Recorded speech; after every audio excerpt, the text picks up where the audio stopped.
Hello, I am Deb Coviello, the Drop-In CEO, and as always, I'm grateful that you have joined us this week for another amazing episode of the podcast where I get the honor of introducing you to you somebody amazing from my community. They are going to fill you with insights, and I surely hope they will also inspire you. And just if you love this episode, please just do me one favor, share it with at least one other person that can benefit from this amazing resource. And we do this purposeful work because I sincerely care about the C-suite leader of today and tomorrow to navigate your challenges with confidence. And I have today the good fortune of introducing to you Dave Moravec, who is an accomplished business leader with over 40 years of experience in a variety of industries, including educational technology and printing. A Chicago native transplanted to Cincinnati, my town as well. Dave's consultative approach to fractional sales management and Chamber of Commerce growth has him in high demand as a respected speaker, storyteller, and oh my, entrepreneurial therapist. Dave currently serves as president and CEO of the Coleraine Chamber of Commerce and consults with clients as a sales manager for rent. I've never heard of that before. Dave, welcome to the show. Thanks so much for having me, Deb. Glad to be here. So, Dave and I, we found each other. Again, I'm on a venture. I'm an entrepreneur. I've been trying to reach out into the community. And when I came to know Dave, as part of the Chamber of Commerce, he was very, very welcoming. Went to a couple events, and by the way, he and his wife have actually curled at the Cincinnati Curling Club. So we're kind of on this journey together. But he has just a great story to tell, and we're going to dig into his personal life and his book, Echoes Across the Tracks. Life lessons through unexpected connections. An amazing story. We'll go there. But Dave, would love to give you the floor a little bit and share a bit about yourself with my audience. Sure, that'd be great. I came to Cincinnati in 2020, just as COVID happened. My wife had retired, and we moved from Illinois to accept this position here as a Chamber of Commerce leader. It's a late in life career change for me. I had been leading and managing businesses for the last 35, almost 40 years, and felt that this was a great lifestyle change and a way for me to give back to a community that was looking to grow its Chamber of Commerce. We just celebrated our 10th anniversary as a chamber. My wife and I are newly married. We just are coming up on our third anniversary. And we've just really enjoyed the community here. My background in, as you mentioned, printing and educational technology, found myself into large enterprise organizations and working with those large enterprise organizations and SMB, small to mid-sized businesses, was a perfect backdrop for this role as Chamber of Commerce leader. It's been a wonderful ride, and as a 62-year-old adult male who still plays fast pitch baseball, I have gotten to curl with you at the curling center and gotten to do some fun things along the way as well.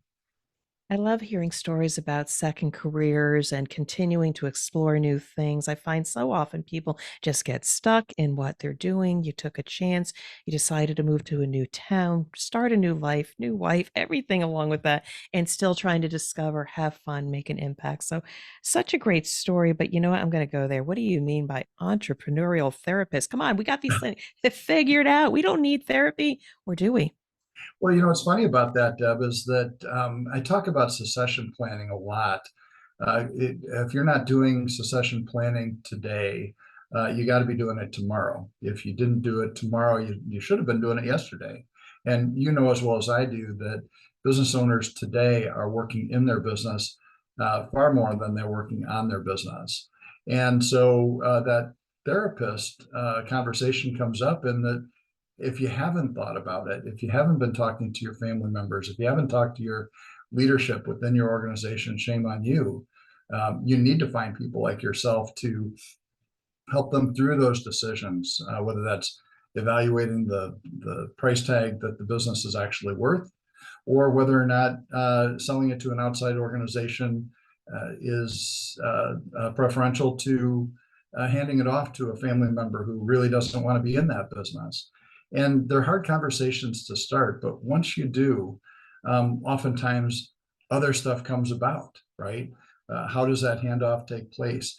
Who helps you along the way? And entrepreneurial therapist just kind of has come about through even through the Chamber of Commerce work, because I do get recognized by our chamber members as a confidant, as a resource in the community, and many chambers of commerce leaders have had that kind of business experience to be able to lend themselves.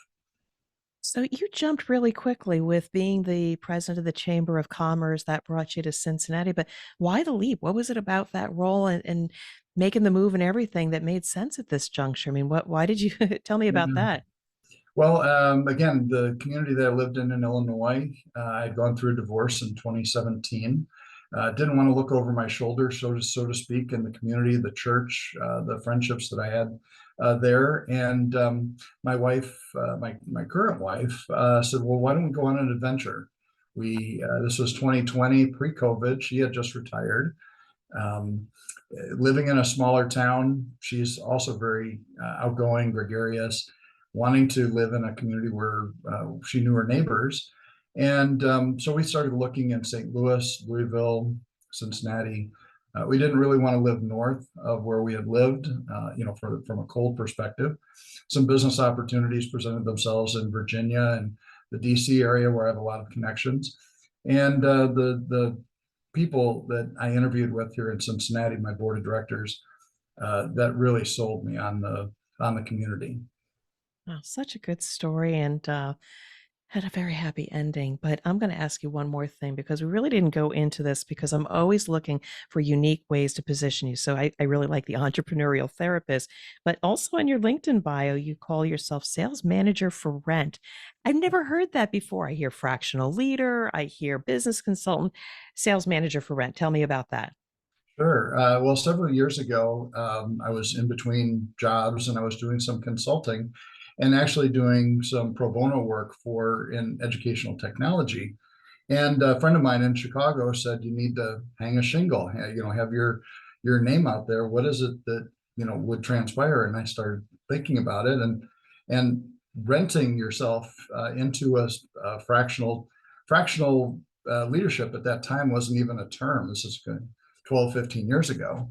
And so sales manager for rent just kind of stuck. And I take on a client or two. I'm working with a company in Kansas City currently.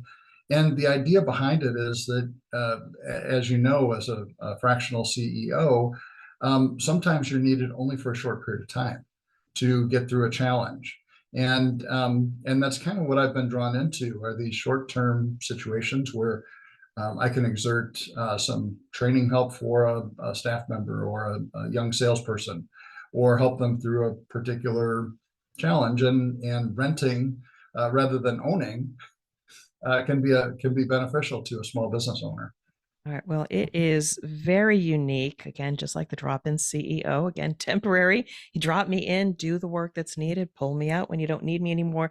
Love sales manager for rent. So unique, so creative. I love bringing creative people on here, but that's not really what I want. But again, thank you for all of that. We've known each other a bit, did not know any of this. So this is the beauty of the interview.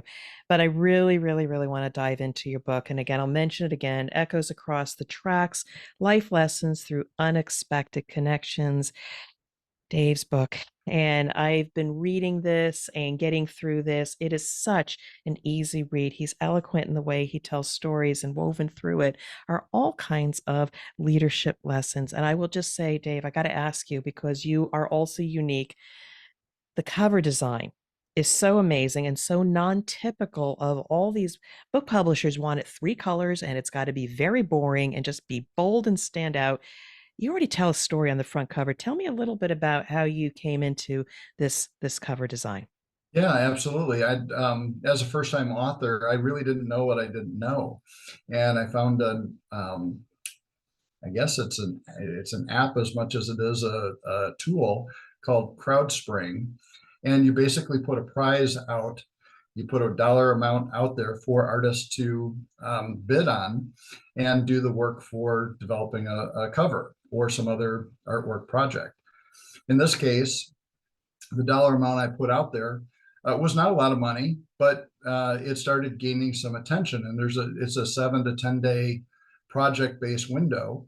And if somebody sees the description of what it is that you're doing, and I put a description of the book, the story itself, and said, hey, I'd like pastel colors. I would like it to be energetic. I would like it to be fresh. I don't want it to be this. And 12 designers presented 69 different options.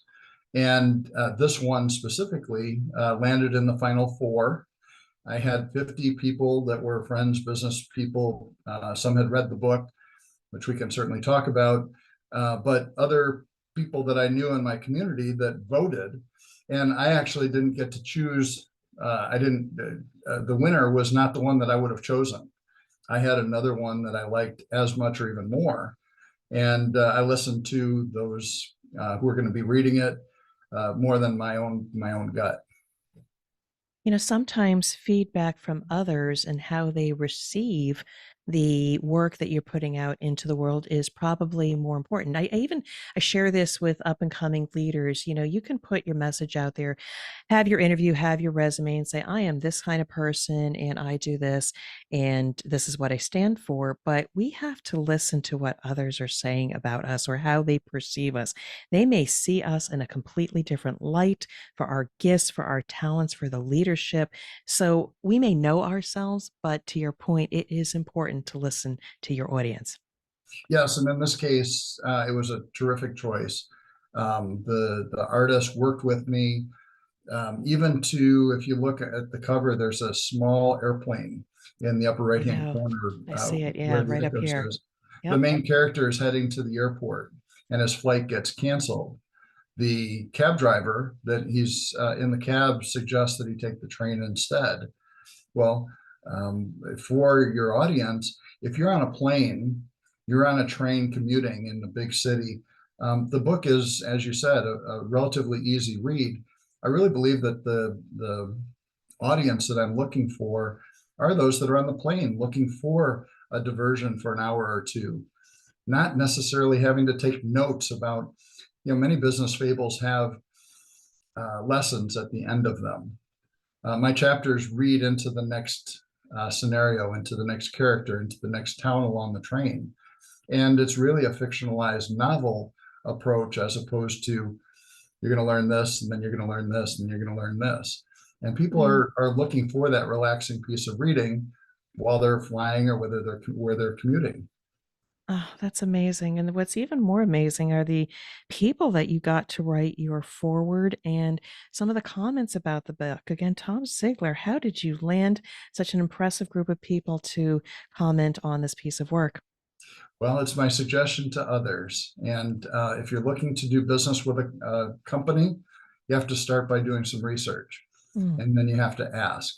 You have to find out. So one of my business connections in Arizona, who is a Zig Ziglar trained coach, made the introduction to Tom. There's some references to his dad in the book, and I was a big, huge fan of Zig Ziglar as a young salesperson growing up in the 80s. And he was nice enough to write the foreword. The other people that wrote are people that I know and recognize as leaders in the business world, and I've read their books. I've provided reviews for them online or elsewhere, and they were kind enough. Dave Kirpin, Jeff West, others that were just really kind and said yes. There's something in that. We sometimes think that, oh, we're small and they're too big, and we miss opportunities by not asking. And I remember I can't remember exactly the name of the book, maybe The Entrepreneurial Myth or something like that. Read the book, such an impact. And I was traveling through airports and I said, I just want to reach out to the author and let them know how much they impacted me. So I'll go on LinkedIn, I messaged them, I let them know that I just read the book. Oh my, they responded back right away. And I was so taken aback. And I said, I'd love to interview you on my podcast. And they said, yes.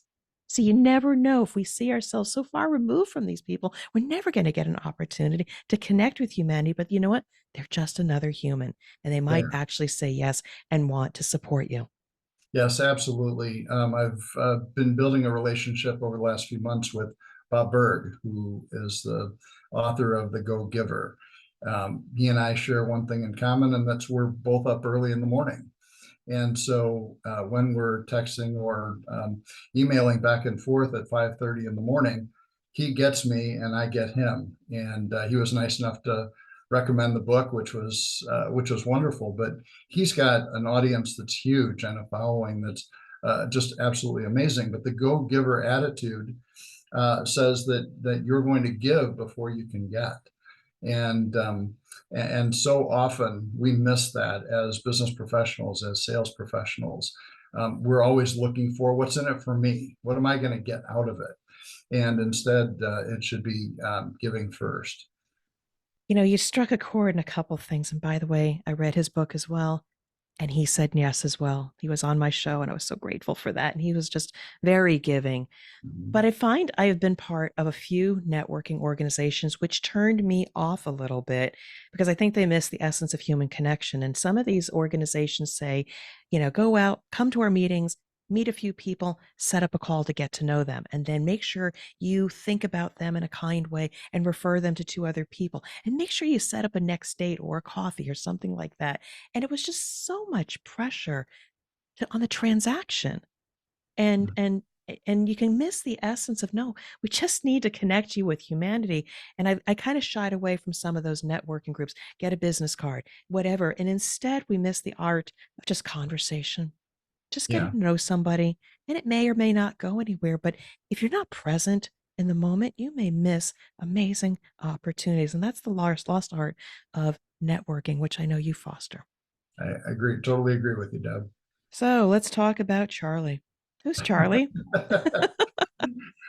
I'm Charlie. That's in fact, I sign everything David C. Moravec. And there's a I, C. I That's didn't my know middle that. name is Charles. I had a grandfather, both grandfathers, Charles. And so my middle name is Charles. That's where the main character's name comes from. So I will read to everybody, and I'm so grateful for Dave. Deb, thank you for your support of the new book and sharing your podcast with me. I truly appreciate you and your friendship. Be sure to watch for unexpected connections. All the best, Dave, aka Charlie, with a smiley face. Now I understand. There you go. So, is this book about you, or what is it about? Well, the book, it's not necessarily about me, though I'm written into it. It's really about the lessons and the takeaways that I've had over 60 years. When you try to condense that down into a few hundred pages, in this case 150 160 pages, that's a real challenge to do because in fact there's a couple times within the book that there's reflections in the main character, and as I look out on the train, or as Charlie looks out on the landscape from the train, um, your life passes you by. And I've been in several large bigger than life situations where a company has lost a significant amount of money or just barely made payroll. And I think about those individuals within those organizations at that time, how their families were affected, the stress associated with it. And I could go down a long, long, deep path on just that specific topic. And what I found in writing the book was I kept it very much at the surface level. And the reason that I did that was that my hope was that the individual reading it would look deeper and they would go, oh, yeah, being on time, that's important. How does that affect my life? And how does that show up in my daily routine? What is it that I need to do differently? As opposed to taking a deep dive into it myself and saying, hey, I should have been on time at this meeting or whatever. I certainly could have done that.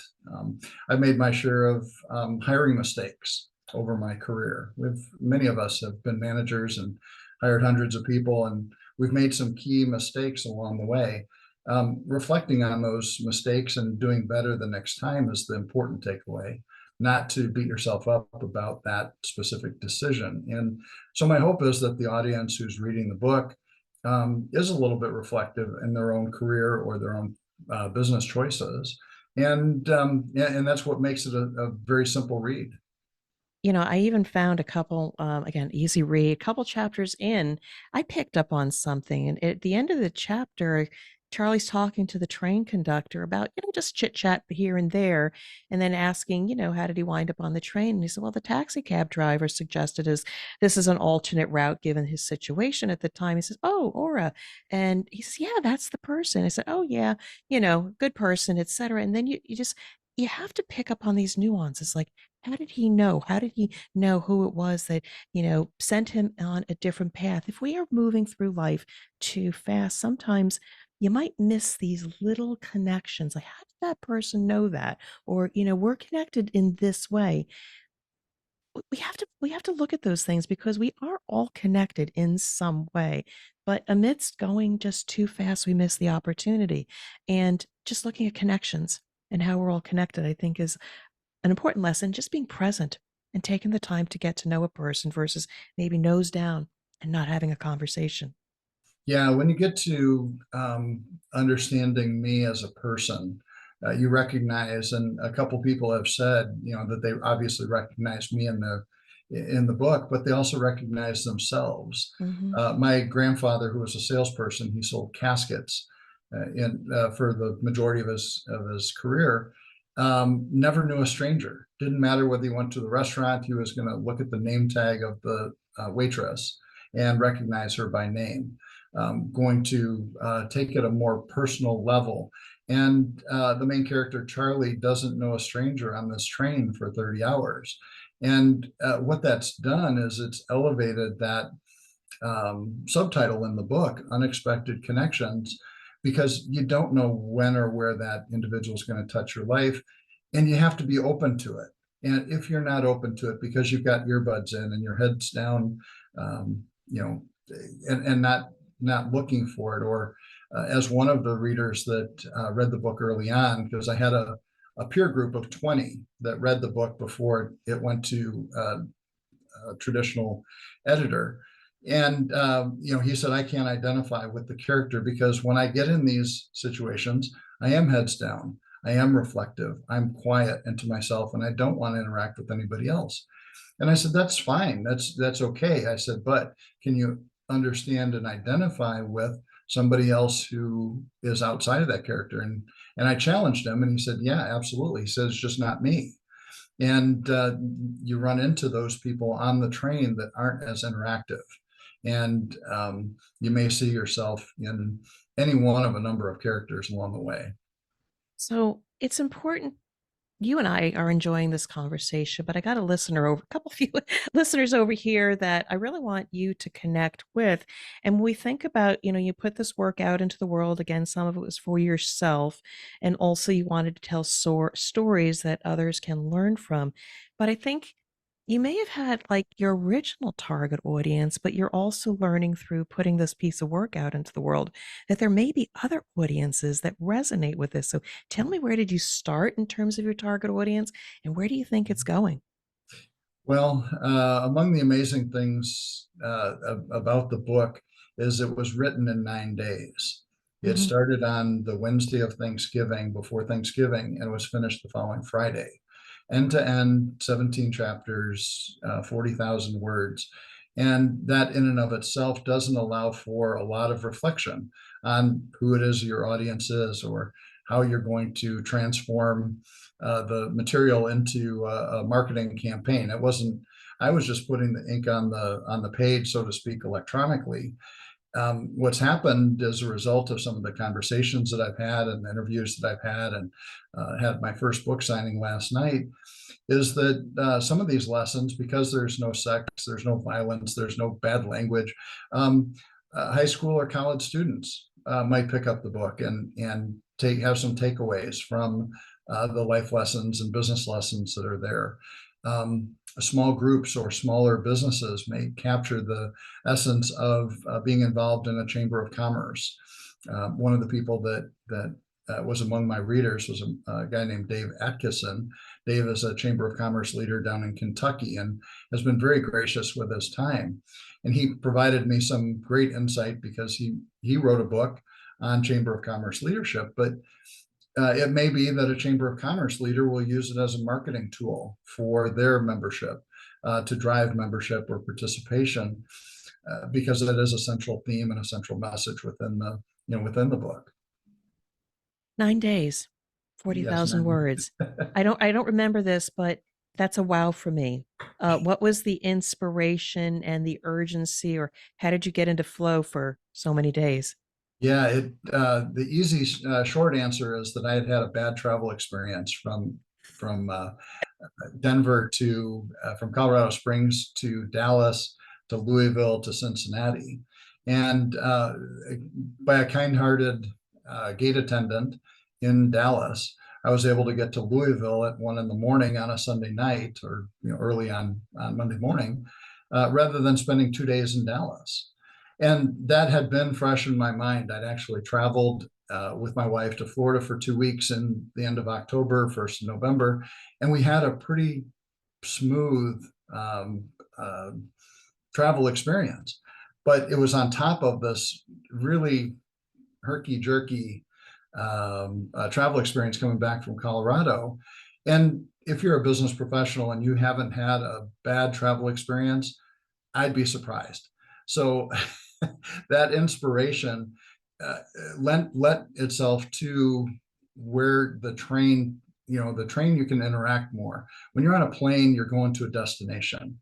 You're getting on the plane, you're getting to Los Angeles, you're getting on the plane and you're going to Europe. You're going on a family vacation to Florida. It's about the destination. On a train, it's about the journey, and it's about the people that you're meeting along the way, or the time that it takes. And as I did research about the New Orleans to Chicago train ride, it's about 20 hours. And there's some stops along the way. There's some purposeful stops along the way that allow for other interactions to take place. So it's actually about 30 hours from New Orleans to Chicago that the book takes place. Well, that's a really short amount of time. It's not drawn out over years. I don't have to think about what happened in between.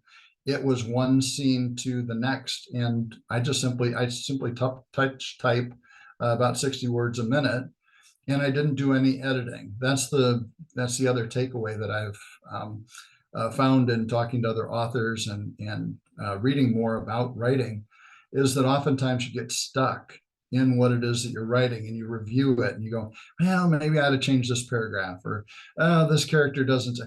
I didn't do any of that. I just simply laid it out. And while the editing process allowed me to filter and to change some things, the essence of the story didn't change from beginning to end in that short amount of time. Yeah, I so believe in that, and it's resonating with me. I just write and get my thoughts out in one shot. And yes, I'll go back and correct grammar. I might have missed a word along the way, but it's all there. And I think a lot of people hesitate to put their thoughts out into the world, whether in written or in spoken form, because of the fear of perfection and not being perfect. And society's done a disservice to so many people. I've even been critiqued about a spelling error or a duplicate word. And in the moment, okay, yeah, I'm not perfect, but you know what? I'm not in this world to be perfect. I'm here to communicate and share and elevate others. So kudos to you for, oh my God, 9 days and 40,000 words. That onto itself could be a story. And, you got me thinking here. And again, my listeners are just listening to us going back and forth. I, for a very good reason, have delayed writing my second book. I know what it's about. I've got the content pre-written because it's accumulation of 52 weeks of articles or solo podcasts. And I know the content's there, but I've paused because I was putting too much pressure on myself. But just this connection right now of you and I talking, and you were inspired to write the story, the book, echoes across the tracks in the 9 days. Writing comes easy to me as well. And I'm almost thinking, I will know the right moment to write this piece of work and get it out in the world, and still maybe get it done before the end of 2024, like I committed. There's So, your challenge. yeah, now let's just go back to you a little bit. Again, amazing book. Hey, readers, I'm giving it to you one more time. Echoes Across the Tracks, Life Lessons Through Unexpected Connections by Dave Moravec. You've got to read this book. It's amazing. But again, what was the impact on you writing this? Again, you hope to impact others, but what about yourself? Yeah, I really didn't know because came uh, Friday, I wrote most of the day, and because Friday of Thanksgiving, it's not really a work day, but I was in the office writing. In the middle of Saturday, my wife said, "What are you doing in the office?" And I said, "Well, I think I'm writing a book." And I said, I used the word think because I really didn't know. I just, she said, "Well, do you want me to read it?" And when she did, she started marking it up with red ink because she's an English major in college, and that's what she does. But she got to the end of the third chapter and she said, "I want more." And that was an epiphany for me that said, okay, I was finishing the fourth chapter. I printed it out for her and I continued into the fifth. And by the end of the weekend, I had 10 of the 17 chapters done, and I continued through the end of the week. But then what happened was I didn't know what to do. And so I did some research, found that a peer group reading would be the next step. So I sent it off to 20 business professionals to read it for content, not for grammar, not for punctuation or anything. And I just said, "Hey, is this something that might have legs?" And what I received was this overwhelming support from these business friends of mine that said, "Yeah, this is worthy of taking to the next step." And your question was, how did that impact me? Well, it became a passion project. My board of director president, Susan Bennett, said to me, she said, "This is a passion project for you." And I hadn't even thought about that. I mean, it wasn't a plan. I hadn't sat down and written a lengthy outline for the last, 10 months, said, "I got to get a book written." None of that existed. It just came from this idea, and I just continued to type. And what it's caused me to do is to do far more research about writing, about editorial, publishing, self-publishing, hybrid publishing, who your audience is, genres. I mean, I hadn't thought about any of that stuff, and now I was thrown in the midst of it. Now you're changing your title on LinkedIn that no longer says sales manager for rent. It says author, comma, sales manager for rent, comma, Chamber of Commerce president. And all of a sudden you're elevated to a different level when you're an author. And that's really how it's affected me. I hadn't even thought about that as it wasn't a desire. It wasn't something I was looking to do. It just kind of happened. And I will share, and that's a beautiful story. And again, it is interesting. It's not just the work that we put out, but how might you be affected in the process. I too, when I finally released my book, I knew I had to get my thoughts out into the world. I was tired of holding back, and I knew it. I have this process, I have this way of looking at the world, and I want to get it into the hands of people that can use it. And getting it out there was a thrill. But once I started trying to market myself and who can I connect with that will allow me to tell the story, once you're a published author, and again, it seems hard, but at the end of the day, it's not that hard. You just have to find the right people along the way.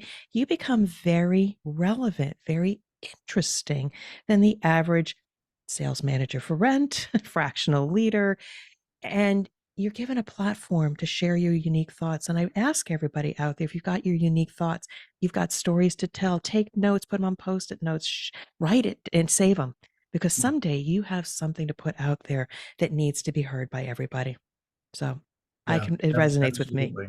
Yeah, absolutely.